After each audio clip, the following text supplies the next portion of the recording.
Vinicius Junior pourrait quitter le Real Madrid en 2026. Alonso critiqué par ses propres joueurs. Et un calendrier de décembre qui pourrait tout faire exploser. Restez jusqu'au bout parce que ce qui se passe en coulisses est encore plus chaud que sur le terrain. Salut à tous et bienvenue. Si t'aimes le contenu foot sans filtre, abonne-toi et active la cloche. Alors, le Real Madrid vient de perdre à Liverpool. 1-0. Première défaite de la saison en Ligue des Champions. Mais croyez-moi, le problème va bien au-delà de ce simple résultat. En 48 heures, les médias espagnols ont lâché des bombes sur le vestiaire madrilène. Tension entre Vinicius et Alonso, joueurs qui critiquent les tactiques, blessures qui s'accumulent, et surtout, un mois de décembre infernal qui arrive.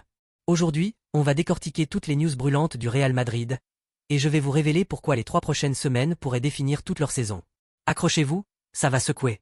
La bombe Vinicius gère le conflit avec Xavi Alonso. Commençons par la grosse info qui fait trembler le Bernabéu. Vinicius Junior et Xavi Alonso, ça ne passe plus. Selon AS et Marca, les deux journaux les plus proches du Real, les relations entre le Brésilien et son entraîneur se détériorent rapidement. Vinicius serait frustré par le système tactique d'Alonso qui limite sa liberté offensive. Vous vous souvenez du match contre Liverpool? Vinicius a été quasi invisible. Dominé par Connor Bradley, un gamin de 20 ans. Zéro impact.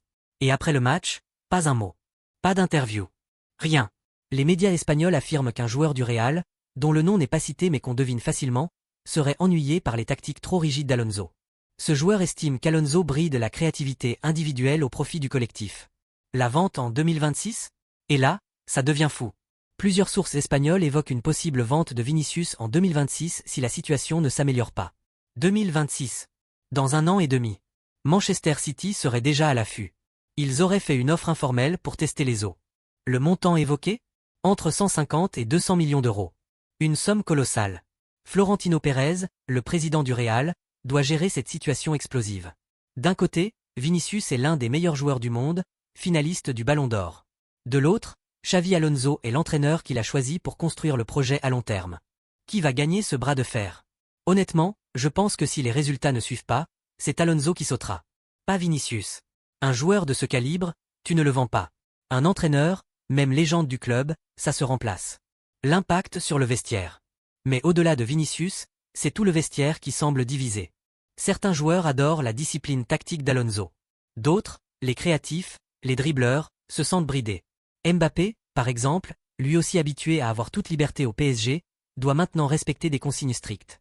Bellingham aussi. Et visiblement, ça crée des tensions. Thierry Henry l'a dit après Liverpool, Vinicius n'a rien apporté. Dans un match de ce niveau, tu ne peux pas disparaître. Mais est-ce la faute de Vinicius ou du système qui ne l'exploite pas correctement? Courtois balance sur 16 coéquipiers la sortie fracassante du gardien. Après la défaite à Liverpool, Thibaut Courtois a lâché une bombe en zone mixte. Et franchement, ça ne passe pas inaperçu. Le gardien belge a critiqué ouvertement ses coéquipiers pour avoir donné trop de coups francs inutiles qui ont mis une pression constante sur la défense.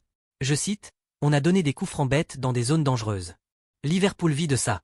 On leur a facilité le travail. » C'est rare de voir un gardien critiquer publiquement ses défenseurs. Ça montre deux choses. Soit Courtois est frustré de porter l'équipe à bout de bras, soit le vestiaire n'est vraiment pas au beau fixe. Courtois, le seul à son niveau. Parce qu'il faut le dire, sans Courtois à Liverpool, on parle d'une humiliation historique. 15 tirs cadrés pour Liverpool. 4 pour le Real. 4 arrêts décisifs de Courtois. Marca écrit, sans Courtois, le résultat aurait pu être 5 ou 6-0. Le Belge est clairement au-dessus du lot cette saison. Mais porter une équipe entière sur ses épaules pendant des mois, ça use. Et visiblement, sa patience a des limites. Un leader qui s'affirme. Courtois est en train de devenir le vrai patron du vestiaire. Plus que Modric qui est en fin de carrière. Plus que Mbappé qui vient d'arriver. Plus même que Vinicius qui est dans sa bulle. C'est lui qui gueule sur le terrain. C'est lui qui recadre. C'est lui qui parle en zone mixte. Et franchement, le Real a besoin de ce leadership vocal. Mais attention, un gardien qui critique ses défenseurs publiquement, ça peut créer des fractures. Tchouaméni et Camavinga, visés indirectement, ont apprécié moyen. Les blessures qui s'accumulent Mastantuono. 4 à 8 semaines d'absence. Mauvaise nouvelle pour le Real, Franco Mastantuono, la pépite argentine de 19 ans, souffre d'une pubalgie. Durée d'indisponibilité estimée, 4 à 8 semaines. C'est un coup dur parce que Mastantuono commençait à s'imposer dans la rotation. Son profil de milieu créatif apportait justement cette liberté qui manque actuellement. Sans lui, Alonso a encore moins d'options pour faire tourner. Et avec le calendrier de décembre qui arrive, c'est problématique. L'infirmerie toujours pleine. Rudiger est toujours incertain. Carvajal est out jusqu'en janvier minimum. Le Real navigue avec un effectif court, et ça se voit dans les performances. Quand tu dois aligner Valverde en latéral droit parce que tu n'as personne d'autre, tu comprends que la profondeur de banc est un problème. Florentino Pérez devra peut-être se bouger sur le mercato hivernal. Un défenseur central, un latéral. Le Real a les moyens. Mais trouver des joueurs de niveau en janvier, c'est compliqué. Mbappé reçoit son soulier d'or, la cérémonie au Bernabéu. Bonne nouvelle au milieu du chaos, Kylian Mbappé a reçu le soulier d'or européen 2024-25 lors d'une cérémonie au Santiago Bernabéu. Récompense qui célèbre son incroyable saison passée au PSG avec 44 buts en Ligue 1. Il devient le premier joueur français à remporter ce trophée depuis Just Fontaine en 1958. C'est énorme. C'est historique. Mbappé était tout sourire, entouré de sa famille, des dirigeants du Real. Moment feel good. Mais où est le Mbappé du PSG? Mais, et c'est un gros mais. Où est ce Mbappé sur le terrain actuellement? 18 buts cette saison, d'accord. C'est bien. Mais dans les gros matchs? À Liverpool, il était fantôme. Au Clasico, invisible. Contre l'Atlético, inefficace. Il marque contre Valence, Le Ghané, les petites équipes. Mais quand ça compte vraiment, il n'est pas au rendez-vous. Van Dijk l'a mis dans sa poche à Liverpool. Complètement dominé. Et c'est inquiétant parce qu'un joueur de sa classe devrait hausser son niveau dans les grands matchs, pas disparaître. L'intégration difficile. Le problème, je pense, c'est l'intégration. Mbappé débarque dans une équipe qui a déjà ses repères, ses leaders, son système. Il doit trouver sa place aux côtés de Vinicius et Bellingham. Au PSG, tout tournait autour de lui. Il était le patron. Au Real, il est un patron parmi d'autres. Et ça, psychologiquement, c'est difficile à gérer. Alonso doit le responsabiliser davantage. Lui donner les clés de l'attaque. Parce que pour l'instant, Mbappé donne l'impression de jouer au ralenti, de ne pas être libéré mentalement. Le calendrier DE décembre qui fait peur 7 matchs en un mois.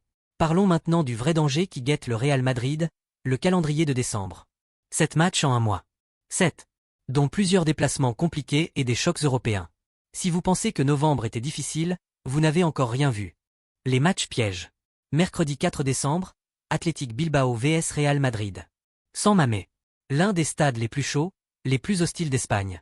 L'Athletic Bilbao à domicile, c'est une équipe capable de battre n'importe qui. Il joue avec une intensité folle, un pressing constant. Le Real sort d'une défaite à Liverpool. La confiance est fragile. Si l'Athletic marque tôt et met le feu au stade, ça peut très mal tourner. Samedi 7 décembre, Gérone vs Real Madrid. Gérone, la surprise de la saison passée. Une équipe qui joue un football moderne, agressif. À domicile, ils sont coriaces. Ils ont battu le Barça la saison dernière sur leur pelouse. Encore un piège. Encore un déplacement compliqué. Le choc, Atalanta vs Real Madrid, 10 décembre. Et puis arrive le match qui fait peur à tout le monde, Atalanta vs Real Madrid en Ligue des Champions.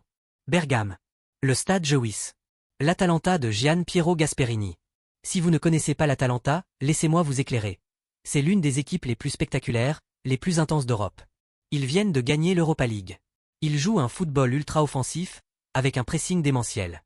À domicile, ils sont une machine. Ils ont battu Liverpool la saison passée. Ils ont éliminé le Bayern. Ils ne craignent personne. Et le Real Madrid, qui sort d'une défaite à Liverpool et qui montre des faiblesses défensives. Franchement, je vois Bergame faire très mal. Si le Real perd là-bas, on parlera de crise. 2 défaites consécutives en Ligue des Champions, c'est grave pour un club comme le Real. La finale de Coupe intercontinentale, 18 décembre. Ensuite, le 18 décembre, le Real disputera la finale de la Coupe intercontinentale. L'adversaire sera soit le vainqueur de la Copa Libertadores, soit une autre équipe sud-américaine. C'est une chance de remporter un trophée et de redonner le sourire. Mais attention, ces équipes sud-américaines ne sont jamais faciles. Et si le Real arrive démoralisé après des défaites, même cette finale peut devenir compliquée. Le risque d'implosion. Vous voyez le problème? 7 matchs en un mois, dont 3 ou 4 vraiment difficiles. Si le Real enchaîne 2 ou 3 défaites, les médias vont s'enflammer. Les tensions internes vont exploser. Alonso sera sur la sellette. Vinicius voudra peut-être partir plus tôt que prévu. Décembre peut sauver la saison du Real, ou la détruire complètement. Le Real suit McAllister. Parlons rapidement mercato. Le Real Madrid s'intéresse à Alexis McAllister de Liverpool. Le milieu argentin qui vient justement de les battre à Anfield. Ça fait sens tactiquement. McAllister apporte de la créativité, de l'intensité, et il connaît déjà Alonso pour avoir joué sous ses ordres. Ah non pardon, ça c'est faux. Mais bref, il correspond au profil recherché. Le problème? Liverpool ne vendra jamais en janvier. Et en juin, il faudra débourser au moins 80 millions d'euros minimum. Endrick prêté à Lyon? Autre info mercato, Endrick pourrait partir en prêt à Lyon dès janvier. Le jeune Brésilien de 18 ans ne joue quasiment pas. Un prêt en Ligue 1 lui permettrait d'avoir du temps de jeu et de progresser. C'est intelligent de la part du Real. Garder un joueur de ce talent sur le banc, ça ne sert à rien. Mieux vaut le prêter, le faire mûrir, et le récupérer dans 2 ans. City veut Vinicius. Et enfin, on revient sur Vinicius. Manchester City a fait une offre informelle. Pep Guardiola rêve de l'avoir dans son système. Imaginez Vinicius dans le jeu de possession de City. Ça ferait très mal. Mais Florentino Pérez a refusé pour l'instant. Vinicius n'est pas à vendre. Sauf si lui-même force son départ. Et là, ça deviendrait compliqué. Voilà, vous savez tout sur la situation actuelle du Real Madrid. Tension avec Vinicius, Courtois qui critique ses coéquipiers, blessures qui s'accumulent, et un mois de décembre qui pourrait tout changer. Le Real est à un tournant de sa saison. Soit ils rebondissent et confirment qu'ils sont des champions, soit ils implosent et entrent en crise. Dites-moi en commentaire, pensez-vous que Vinicius va partir? Et est-ce qu'Alonso va tenir jusqu'à la fin de la saison? Likez, abonnez-vous, et on se retrouve très vite pour analyser ces matchs de feu. Allez, salut ciao.